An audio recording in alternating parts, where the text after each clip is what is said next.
Imagine pointing a telescope at a massive star.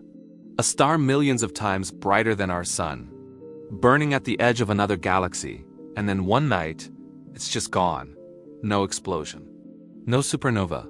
No dramatic cosmic finale, just silence. Astronomers didn't just discover this after the fact. They watched it happen in real time. And what they witnessed is rewriting what we thought we knew about how stars die. Welcome back to Exo Files, where the universe gets stranger the closer we look. Today's story sounds impossible. A massive star, located 2.5 million light-years away, simply vanished. According to findings reported in February 2026, this wasn't an explosion. There's something far more unsettling. A failed supernova. Only the second time in history we've ever seen this happen. And it raises a terrifying question. How many stars out there are dying without noticing? Let's start with the basics. This wasn't just any star. It was a massive red supergiant, the kind of star astronomers expect to end its life in one of the most powerful events in the universe, a supernova explosion. Normally, here's what happens. When a massive star runs out of fuel, its core collapses under gravity, then rebounds in a catastrophic explosion. That explosion is so bright it can outshine an entire galaxy. But this time, that never happened. Astronomers had been monitoring this star in a nearby galaxy for years. Then suddenly, its brightness dropped. Not dramatically, not violently, just faded. Follow-up observations showed something eerie. The star wasn't dimmer, it was gone. So what actually happened? Instead of exploding, the star's core collapsed directly into a black hole. No rebound, no shockwave, no cosmic fireworks.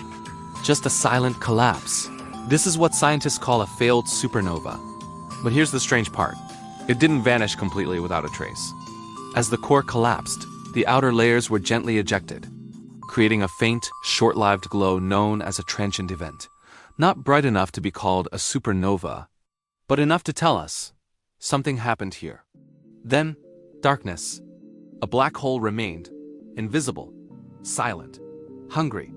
This discovery challenges one of the biggest assumptions in astrophysics, that all massive stars end their lives in supernova explosions. But if some stars skip the explosion entirely, that changes a lot. First, the chemical story of the universe. Supernovae are responsible for spreading heavy elements like iron, gold, and calcium into space. Those elements eventually form planets, oceans, even your body. But if stars collapse quietly into black holes, those elements never get released. They're locked away forever, which means we may have overestimated how much material is recycled into future stars and planets. Second, black hole formation. If stars can directly collapse into black holes, it could explain why we observe so many black holes in the universe. They didn't all come from dramatic explosions, some were born in silence. And here's the most unsettling implication. This might not be rare. We've only observed this twice, but that doesn't mean it's uncommon. It just means it's incredibly hard to detect. Think about it. If a star dies without exploding, there's no bright signal to catch our attention, no cosmic beacon. Just a star that slowly fades from the sky. How many have we missed? How many black holes out there were born quietly, without anyone watching? The universe might be filled with these silent deaths, happening all the time, right under our noses. This discovery reminds us of something important. The universe doesn't always follow our expectations. Sometimes the biggest events happen without a bang. A massive star lived for millions of years and ended not with an explosion, but with a whisper. And in that silence, we may have just uncovered a whole new way the cosmos evolves. If you're fascinated by mysteries like this, subscribe to Exo Files, because out there, the universe is still hiding secrets, and we're just getting started.